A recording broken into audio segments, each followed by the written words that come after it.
अस्सलाम वालेकुम friends, I am Rashbatul. Hope so कि आप सब लोग बिल्कुल खैरियत से होंगे। इस वीडियो में हम चैप्टर नंबर 16 इलेक्ट्रिसिटी के न्यूमेरिकल सॉल्व कर रहे हैं, क्योंकि हमसे रिक्वेस्ट की गई थी कि इस चैप्टर के न्यूमेरिकल्स को प्लीज़ सॉल्व करके दिखाइए। बाकी के जो रिमेनिंग चैप्टर्स रहते हैं 13, 14 और 15 इंशाल्लाह उसको भी हम बहुत जल्द कवर कर लेंगे। ओके जी, उससे पहले कि हम न्यूमेरिकल्स की तरफ मूव करें, हम पहले फार्मूलाज देख लेते हैं कि कौन कौन से फार्मूलाज इन न्यूमेरिकल्स में इस्तेमाल होने वाले हैं। पहला जो फार्मूला हमारे पास है वो है वर्क डन और पोटेंशियल डिफरेंस का फार्मूला है, जिसका फार्मूला बनता है कि delta V is equal to W over Q. V हमारे पास यहाँ पर वोल्टेज यानी कि पोटेंशियल डिफरेंस है, डब्ल्यू हमारे पास वर्क डन है और क्यू हमारे पास यहाँ पे चार्ज है। सेकंड फार्मूला है रेजिस्टेंस ऑफ सीरीज सर्किट, जो कि हमारे पास है यानी कि रेजिस्टेंस जब हमारे पास सर्किट्स हो वो सीरीज में हो। सीरीज से मतलब कि एक जैसे कि यहाँ पर है, दूसरा पॉइंट यहाँ पे, यानी कि एक ही लाइन में सारे के सारे पॉइंट्स आते हो। तो उसके लिए हमारे पास जो रेजिस्टेंस का फॉर्मूला है वो simple R1 plus R2 R3 है। और पैरेलल में जब हमारे पास आते हैं, पैरेलल का मतलब होता है कि अगर हमारे पास तीन तरह के अगर कह लें पॉइंट्स हैं तो वो अलग अलग सेपरेटली उस बैटरी के साथ बाइंड करेंगे, ठीक है, यानी कि बिल्कुल एक लाइन में नहीं होंगे। तो उसका फॉर्मूला हमारे पास होता है 1/R is equal to 1/R1 plus 1/R2 plus 1/R3। That's mean कि हमारे पास पैरेलल के अंदर रेजिस्टेंस रेजिस्टेंस फॉर्म में आ जाता है।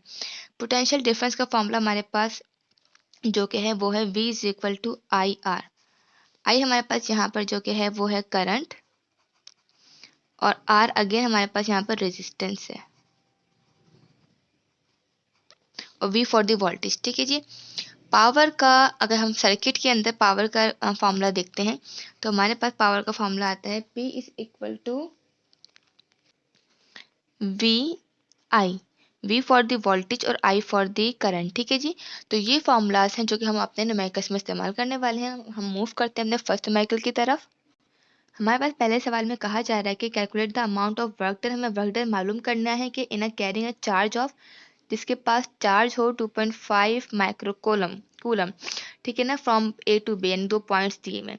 और जबकि हमारे पास अगर ए के अंदर पूरे पोटेंशियल डिफरेंस है या जो वोल्टेज है वो है -60 का, एंड बी इस एट ए +10 वोल्टेज, कि बी पे जो वोल्टेज है वो 10 है और ए पे हमारे पास है -60। डेट्स मीन हमारे पास यहाँ पे 2 वोल्टेज दिए हुए हैं, एक चार्ज दिया हुआ है और हमें यहाँ पे वर्क डन मालूम करना है। तो चलिए हम मूव करते हैं और सॉल्व करना शुरू करते हैं। हमारे पास यहाँ पे चार्ज डेट्स मीन क्यू दिया हुआ था 2.5 माइक्रो कूलम, ठीक है। हम यहाँ पे जो कि अपने कूलम के अंदर इसको हम पहले कन्वर्ट कर लेंगे, तो डेट्स मीन कि मैं इस 2.5 को डिवाइड करवाऊंगी, क्योंकि हम जानते हैं कि हमारे पास जो 1 कूलम वो बराबर होता है 10⁶ माइक्रो कूलम से के। तो हम इस क्योंकि माइक्रो कूलम में है, हमें माइक्रो कूलम से कूलम में जाना है, तो हम डिवाइड करवाएंगे 10⁶ से। तो हमारे पास जो आंसर आएगा वो आएगा 2.5 10 की पावर, क्योंकि रिवर्स में जाते हैं तो फिर -6 हो जाएगा, ठीक है, इजी है। और हमारे पास एक कूलम बन गया। सेकंड, हमारे पास दो तरह के दिए हुए हैं वोल्टेज V1 और V2। V1 हमारे पास -60 है और जो V2 हमारे पास है वो है 10 प्लस का 10 वोल्ट, ठीक है जी। तो हम अपना फॉर्मूला लिख लेते हैं। अकॉर्डिंग टू आवर फार्मूला हमारे पास डेल्टा वी बराबर होता है W/Q के। तो हमारे पास यहाँ पे डेल्टा वी हमें नहीं मालूम, तो रफ में आ जाते हैं। हम देख लेते हैं कि हम जो डेल्टा वी होता है that mean change in potential difference या वोल्टेज, वो बराबर होता है V2 माइनस V1 के। तो हमारे पास जो डेटा में V2 था वो था 10 और V1 -60 था।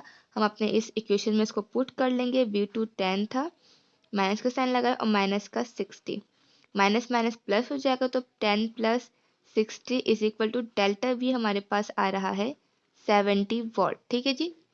हमने अपना डेल्टा वी निकाले यहाँ पर। अब हम अपना इस इक्वेशन को थोड़ा सा अरेंज कर लेंगे, क्योंकि हमें यहाँ पे डब्ल्यू मालूम करना है, हमें इधर डब्ल्यू मालूम करना है।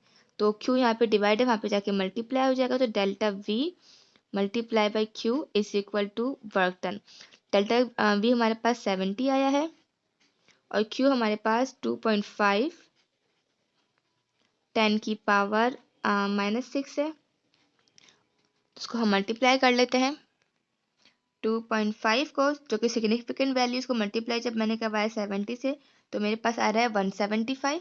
तो ये 175 वैसे का वैसे ही रहा, और जो 10 की पावर -6 थी वो हम उसको एंड में वैसे का वैसे ही उतार लेंगे, क्योंकि हम यहाँ पे या तो इसको आंसर ऐसे रहने दीजिए, या एक तरीकाकार ये होता है कि हम इसको जब हम साइंटिफिक फॉर्म में चेंज करते हैं तो हमारा फर्स्ट रूल होता है कि पॉइंट जो हमारे पास हमेशा लास्ट पे उसको हम फर्स्ट डिजिट के बाद शिफ्ट करते हैं। तो 2 पॉइंट शिफ्ट कर रहा है, तो यहाँ से 2 जो हमारे पास है 2 नंबर माइनस हो जाएंगे, तो ये बन जाएगा 1.75 10 की पावर -4 हो जाएगा। ठीक है, यानी 2 नंबर हम कम कर देंगे, जितने नंबर डिजिट वो जम करते हैं उतने नंबर कम हो जाएंगे। तो ये हमारे पास आ गया है जूल। ये हमारा आंसर हमारे पास आ गया है 1.75 10 की पावर -4 जूल। ठीक है, अब क्वेश्चन नंबर 2 की तरफ मूव करते हैं। ओके, क्वेश्चन नंबर 2 में हमसे कहा जा रहा है कि हमें पोटेंशियल डिफरेंस को फाइंड करना है, दैट्स मीन वोल्टेज फाइंड करना है between the two ends of a conductor, दो कंडक्टर के एंड्स के बीच में, if it offer a resistance, अगर उसमें रेजिस्टेंस है 5 ओहम की, इस सिंबल को हम ओहम पढ़ते हैं, take the current following through the conductor as a 5 ampere. तो दैट्स मीन कि हमें यहाँ पे करंट और रेजिस्टेंस दिया हुआ है और हमें यहाँ पे वोल्टेज मालूम करना है। हमारे पास यहाँ पे रेजिस्टेंस दिया हुआ है, दैट्स मीन R, और वो है हमारे पास 5 ओहम। हमारे पास करंट दैट्स मीन MI दिया हुआ है, वो हमारे पास है, वो भी 5 ओहम है। ठीक है जी, हमें मालूम करना है वोल्टेज या पोटेंशियल डिफरेंस मालूम करना है। तो उसको हम सॉल्व करते हैं। जैसे कि हम जानते हैं according to our formula voltage बराबर होता है IR के। ठीक है जी, तो हमारे पास I भी गिवन है, R भी गिवन है, सिंपल सा है ये।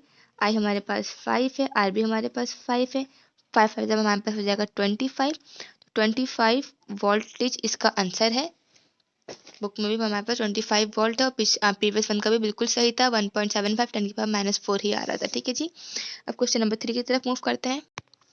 क्वेश्चन नंबर 3 में हमसे कहा जा रहा है कि the potential difference apply to the terminals of the portable radio is 9 volt. Potential difference हमें दिया हुआ है, दैट्स मीन वोल्टेज 9 वोल्ट दिया हुआ है। फाइंड द रेजिस्टेंस, हमें यहाँ पे रेजिस्टेंस मालूम करना है। इफ करंट, अगर करंट इसमें से 25 मिली एम्पियर यहाँ से फ्लो होता है तो हमें यहाँ पर वोल्टेज और करंट दिया हुआ है, हमें इसमें से रेजिस्टेंस मालूम करना है। ठीक है, डेटा बना लेते हैं। ओके जी, जैसे कि हमारे पास यहाँ पे वोल्टेज दिया हुआ है 9 वोल्ट दिया हुआ है हमें, और हमें यहाँ पे करंट दिया हुआ है जो कि हमारे पास है 25 मिली एम्पियर। तो जैसे कि हम जानते हैं कि इसको भी हमें एम्पियर में चेंज करना होगा, तो डिवाइडेड बाय 1000 हो जाएगा। तो हमारे पास जब हम डिवाइड करेंगे 25 divided by 1000, so we got 0.025। तो हमारे पास ये आ गया 0.025 एम्पियर। हमें यहाँ पे रेजिस्टेंस मालूम करना है। ठीक है जी, तो अगेन वी वाला फॉर्मूला अप्लाई करेंगे, V is equal to I R, क्योंकि रेजिस्टेंस मालूम करना है तो I को यहाँ से रिमूव करेंगे, I मल्टीप्लाई वहाँ पे जाके डिवाइड हो जाएगा, तो V ओवर I हमारे पास बराबर हो जाएगा R के। वोल्टेज हमारे पास क्या दिया हुआ है 9, और I हमारे पास दिया हुआ है 0.025। इसको हम सॉल्व कर लेते हैं। यहाँ पर 9 divided by 0.025, so we got 360। ठीक है जी, तो हमारे पास जो रेजिस्टेंस आ रहा है वो आ रहा है 360 ओहम आ रहा है। ये आपका इस क्वेश्चन नंबर 3 का आंसर है। इसको चेक भी कर लेते हैं, बुक में भी हमारे पास 360 ही इसका आंसर है क्वेश्चन नंबर 3 का। क्वेश्चन नंबर 4 में हमसे क्या कहा जा रहा है कि हमें जो कि इलेक्ट्रिक टोस्टर है जिसके रेजिस्टेंस हमारे पास 12 ओहम दिया हुआ है, जब करंट इसमें से पास होगा तो उसमें से 12 वोल्टेज की यानी सप्लाई हो रहा है।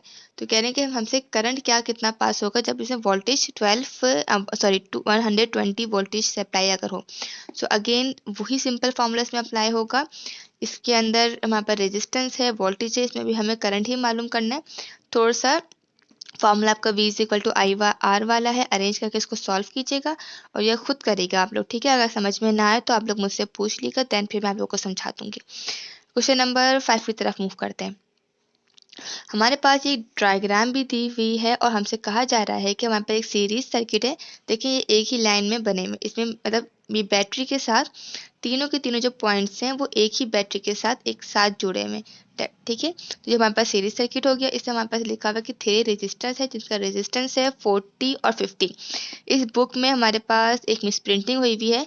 जब हम इस फिगर से देख सकते हैं कि हमारे पास 40 50 तो रेजिस्टेंस दिया हुआ है, लेकिन 20 वाला जो रेजिस्टेंस है ये वाला वो सवाल में मिसिंग है। तो मतलब कि हम 20 इस फिगर से पिक कर लेंगे, ठीक है जी।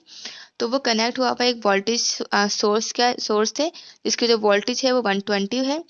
और साथ साथ में हमसे कहा जा रहा है कि हमें करंट मालूम करना है और साथ में हमें पोटेंशियल डिफरेंस मालूम करना है हर अपने रेजिस्टर का, क्योंकि ये एक सीरीज सर्किट है। तो इसके जब अंदर वोल्टेज सप्लाई होगा 120 का तो वो आगे चलकर सबके पास डिफरेंट वोल्टेज जाएगा। That's mean speed of the current जो है वो डिफरेंट हो जाएगी। तो इसलिए हमें हर रजिस्टर का अपना अलग अलग वोल्टेज मालूम करना है और एक टोटल करंट मालूम करना है। हमारे पास यहाँ पे 3 रेजिस्टेंस दिए हुए हैं। R1 हमारे पास 40 ओहम है, R2 हमारे पास है 50 ओहम और R3 हमारे पास है 20 ओहम, ठीक है जी। वोल्टेज की जो सप्लाई है मीन कि सिंपल जो V है हमारे पास वो स्टार्टिंग पॉइंट पर वो है 120 वोल्ट। और हमें यहाँ पे मालूम करना है करंट, टोटल करंट, और हमें वोल्टेज डिफरेंस मालूम करना है R1 R2 R3 का। तो डेट्स मीन हमें यहाँ पर V1 V2 और V3 हमें सेपरेटली मालूम करने हैं इस क्वेश्चन में, ठीक है जी।